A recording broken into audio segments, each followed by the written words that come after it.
Thank you so much for attending my PowerPoint presentation on the TI-14 playoffs. Day 3 recap. Alright, so first match of the day was Xtreme versus Nigma. This was the Boomer Civil War. We got to see in Game 1 Invoker for Sumail. He wound up going the Wex facet. I don't play Invoker enough. Does that mean he knows Ball? I myself don't know Ball, so I'm just going to assume he knows something I don't. Xtreme's draft was also really interesting. We saw the very first Chaos Knight of the tournament on Ame as the last pick, and then Sniper for XM. That's another debut for the hero. Very, very funny pick. Xtreme has not calmed down since yesterday is the main takeaway that I got. Game 1 was pretty straightforward, really bloody lanes, a lot of early kills on both sides. There was a crazy smoke at 13 minutes from Nigma that somehow ended with them getting wiped. This sort of spawned a new strategy that Nigma Galaxy is trying out. Maybe Kuroki invented it, maybe someone on the team. It's a reverse death ball, where they feed as a team over and over and over again, forcing the enemy team to death ball, and then forgetting to counter it. They actually did win a team fight the third time, but it was a total fluke, and then Nigma just sort of lost. After this game 1, it's notable that CK and Sniper both have a 100% win rate at TI.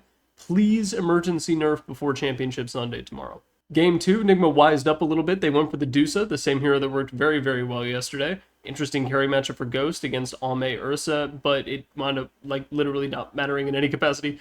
Game started and it was infinite violence forever. These teams have absolutely zero chill.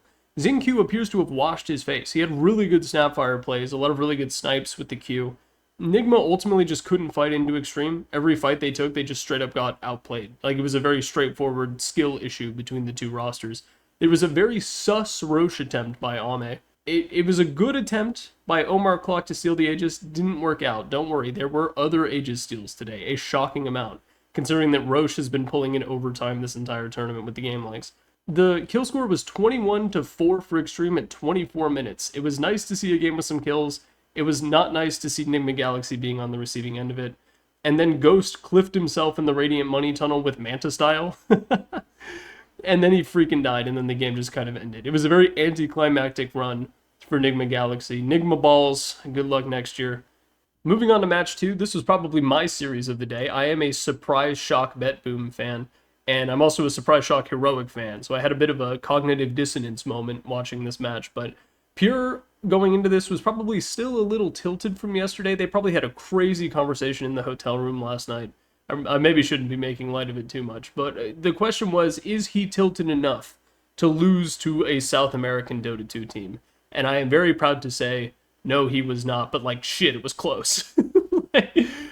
So, first off, I don't know what Save did with BetBoom that he only gets to play Hoodwink. This was his 4th Hoodwink game in a row. He is quite good at the hero, and the hero is quite strong, but at this point, it's almost suspicious. BetBoom picked Anti-Mage again, and this, to me, signaled that Pure was still not over it, especially because he spent the early and early mid games feeding yet again. The weirdest part to me was the support quap pick on Schofield, who skipped Dagger entirely and leveled stats, which is... Schofield, what are you doing? I don't get it, but it worked somehow. I don't really understand. Why not just pick Zeus? I guess it was a deny pick, but whatever. Pure fed like crazy. Miro, Lycan, and GPK on Void Spirit, they held it down, though. They locked it down. Yuma Marcy was looking good. Pure, however, did hit the 0-4 power spike, finally got some kills, got some tips from his teammates for the mental buff, and then immediately died, which was tough. I do believe that Pure is officially the poor little meow meow of the International 2025. I know a lot of people do not like him. I understand why. I don't like him for the same reason. But I still somehow feel really bad for him. GPK later on managed a ridiculous Roche steal, one of the funniest of the entire tournament. This guy is really good at the video game Dota 2. And then they just sort of won the game afterwards. So Pure's mental status, I imagine, was at 40 to 45%. He was feeling okay. Then in game 2, I don't know what happened, but they wound up just picking 3 offlaners and some subs that immediately got countered. This included Timothy Bursaw, who, if you don't know, is actually 0-8. And I will go ahead and spoil it now. You already have the image on your screen. Now 0-9, and we actually have a lot of games from Faith Beyond to thank for that. But yeah, Timber was ass, and they even asked, I think, the coach in the pregame interview. They were like, "Well, did you know that Timbersaw was bad?" And he was like, "It'll now be 1-8," and it was not. He lied. Radiant safe lane, once again, a total bloodbath. I don't know what's going on in that particular location of the map, but across games, matchups, times, and space, it's just where people go to die. GPK's Timber and Analog's Lesh both came out of the laning phase as the obvious heroes to follow around. They were both really, really strong, good KDs, but Leshrac ultimately won that fight. Heroic's damage was, like, absurd. You look at their heroes and you're like, yeah, of course they're going to do a lot of damage, but you see it in action and you're like, what? Like, this doesn't make any sense. This actually resulted in some pretty funny net worth imbalances. Schofield's clock was 3 and 4 at one point, and they killed him, and he was worth 900 gold.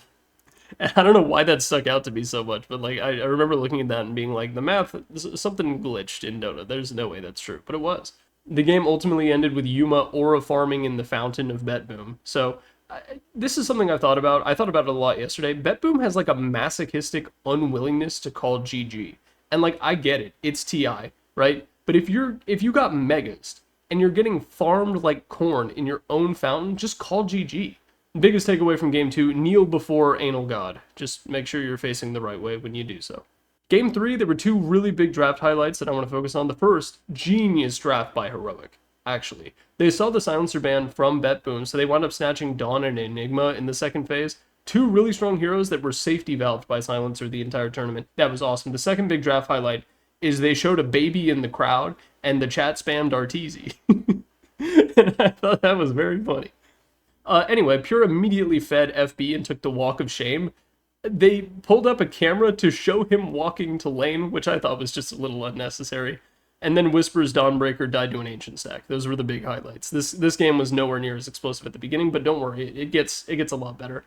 Every fight going into the late mid-game and onward was really close, but aside from one where both heroic supports brought back, BetBoom just constantly came out ahead. Like, a lot of times they were getting out on 50 HP, passing around the aggro like Team Liquid, the World of Warcraft guild, not the Dota 2 team. Don't worry about those guys. The form definitely came back for them after last night. This was the game where I really think that BetBoom kind of reached its prior peak that it had in the group stage. It all came down to like one of the most insane team fights I think I've seen all tournament. Pure walked up to high ground. He's got Aegis. He's a gyrocopter. King Jungles, on 5 Enigma, by the way, snuck the refresher into his inventory so the enemy team couldn't see it, got an insane black hole, like a 3-man black hole where they're all on the edge, and he just couldn't kill anyone. I don't know how, but everyone just survived. Pure actually did a really good job of holding the Satanic, and then he was able to pop it right after, and he's a gyro, right? So he just immediately goes back up to full HP. He grabbed a rapier at the end. It was a really, really fun match to watch. If you're going to watch a series from today, this is my series of the day, because the other 2 that we're about to talk about kind of suck. I also want to give quick kudos to Cap at the end there during the commentary. Oh, he was really good as the Ancient was falling. I got a bit in my feelings over it. BetBoom's win here is redemption in my eyes, even if they don't win the next series, and that's some foreshadowing. But before we talk about that, we got to talk about this. These are 2 teams that specialize in making their opponents very upset through very different means, right? Falcons is the all-chat team. Paravision is giving 9 class some goofy ass shit and like telling him to just go have fun. And Falcons wised up in game 2 and just started banning out 9 class, just banning Slark Monkey King. As for the recap, Anti-Mage got picked up for Satanic. Paravision's coach afterwards claimed that they were trying to bait the Huskar. Astini talked about it a little bit. I have no idea what the plan was. Like, if Falcons had picked Huskar instead of whatever their last pick was, I think Troll Warlord, Paravision just loses. But he was so smug, he was like, yeah, we wanted to see the Huskar, but like, what do you do? Like, do you just spam Oracle Purifying Flames on the Anti-Mage? Do you like just dunk Clarities down the Oracle's throat while spamming that, and that's how you deal with it? Because like, that's not enough. Like, that really isn't enough. The only other really notable thing is Paravision got 4 bounty runes, which is nuts. I don't think I've seen that all tournament. It's very funny to see. That rarely ever happens in pubs. The first 2 Echo Slams this game were on creeps, by the way. The first one was for the stacks, right? That's normal. That's a gimme. The other one was just to clear out the Enigma Zoo, and that was it. This was a really, really boring match. The most exciting part past the mid game was no one did some wild man blinks into the enemy team with no fear whatsoever, and they just never got punished. Satanic continues to play literally whatever hero he is given stupidly well, and he makes all other carry players look bad. Like, he's really good. Paravision's kind of 4 protect 1 strat and then kind of wombo combo undercurrent is really good for his particular playstyle, and I really like watching him play. The future is bright with people like Satanic in the game. And then it ended extremely abruptly in Paravision's favor. This would become a running trend for the rest of the day. Just like, oh, the match is even, and then suddenly an Ancient explodes. So that was game 1, Paravision up 1-0. Game 2, as mentioned, Falcons banned out 9 classes heroes, and this was the peak boredom. This was the valley of dopamine. Monkey King and Slark banned in the first phase. 9 class decided to play Centaur, and then just sort of fed. Like, I don't really know what the plan was. I'm sure that he had an idea, but like I don't have one. There was a team fight at 13 minutes. Falcons won it, choked out the map, and like that was it. Game 3, 9 class, banned out again, played Clockwork. He's played a lot of Clockwork, especially in the lead up to TI at various tournaments. For some reason, it just didn't click. Like, he's so used to playing his crackhead style that playing an actual normal pause 4 was just anathema to him, and he couldn't really do anything. Satanic played Juggernaut, and he continued to boof his Omnis. The game immediately exploded, though. Falcons got the Death Bowl rolling really fast. They exposed the fact that Paravision just can't play fair Dota. Like, they need to be weird, while Satanic gets giga farmed, but they couldn't do it. So Falcons in the grand finals. Yeah, kind of an expected outcome. They were a very popular pick to win behind Spirit, and Spirit kind of shit the bed for reasons beyond the team's control. And it's looking good. It's looking good for them. Third Aegis for Aoi is absolutely on the table. And as a North American, I should be cheering for them, but like, I don't know. And then we had this, and this was also an incredibly boring series. The difference between this and the previous series is that both of the games went to 63 minutes. So game 1, first Storm game for GPK. This prompted Ame Anti-Mage, which the coach for BetBoom came out and was like, yeah, we didn't expect that at all. We have no plan. I hope we win. And I respect his honesty. GPK Storm then got his mid tower jacked at 6 minutes by the Death Prophet, which is a crazy move to make. You sort of lose the farm treadmill that's so important for Death Prophet and a bunch of other heroes. GPK just got extra time to waddle around the map, and he got his runes guaranteed by Oracle Prognostication, so it wasn't even that bad. Ame is not a poor little meow meow. He took a ton of really aggressive blinks. He went for a really risky tier 1 tower tonight. Unk had more swag than any of the other Zoomer AM pickers of this tournament so far. After that, it was just half an hour of trading farm. Early Aegis on BetBoom, it didn't do anything. The sirens began blaring that Pure is online, but it just wasn't enough. Miero got another Aegis snatch in the Roche fight. Only X-Nova died, and then that was it. And then it was just a total reset. It was really late in the game, like 45 minutes, and it was a farming Aegis. It was ridiculous. Even the casters were like, dude. And then 60 minutes hit, and then just everything exploded. Like, basically, Ame decided that he was bored and wanted to win the game. He had finished farming, and so he just walked in and took the entire base, and they won. Game 2, I had a lot of optimism for BetBoom going into this draft. I loved the Faceless pickup for Pure. I thought it was really good.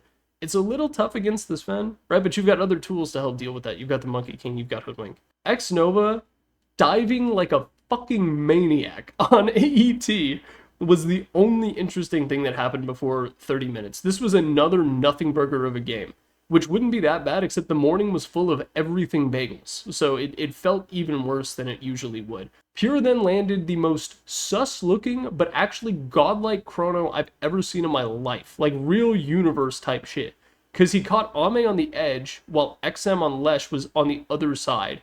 And the reason he was able to get this is because Ame's Sven chose to pop ult and blink in on Miero's Centaur of all heroes. Like, come on, man. You can't be doing this at TI. Perfect is the enemy of good, and yeah, he's got cleave, but like, come on.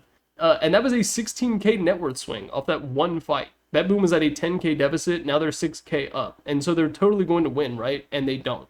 The next big team fight was a repeat, double chrono, couple easy kills just after a wombo combo. There was a period of time where Kataomi had 2 gems of True Sight and a Shadow Blade in his inventory, which is cursed and also kind of hypocritical if you ask me. Like, come on, man. BetBoom then boofed the high ground fight. Pure was doing his best universe impression, and it didn't matter because he didn't do any damage, right? You have to go to the Scotty Refresher build, and that's 2 item slots that don't really give you the damage that you want. The real performance, the star of the show, was actually XXS. Yes, Ame was hitting for like 4k damage with an Echo Saber proc, but XXS landed amazing double lassos that actually led to winning the game. Like, he was creating the situation that allowed Ame to deal those 4k damage Echo Saber procs. But yeah, that's it. That's it. So tomorrow's matchup is going to be Xtreme versus Paravision, and the winner will face Falcons in grand finals. This is a very important opportunity for Ame to once again choke in the grand finals of TI. So I'm rooting a little bit for Xtreme. I mostly just hope they don't ban out 9 class so we can see some more of his shenanigans. I think the average game length of this TI is very closely tied to the sort of ganking philosophy of the tournament as well. I wrote a little bit about that here. You can read it if you like. In conclusion, TI is very polarizing, and you should watch it. I propose that we have a new website called Dota 2 Beef Tracker that lets us tell which pro players hate each other. Peace on planet Earth.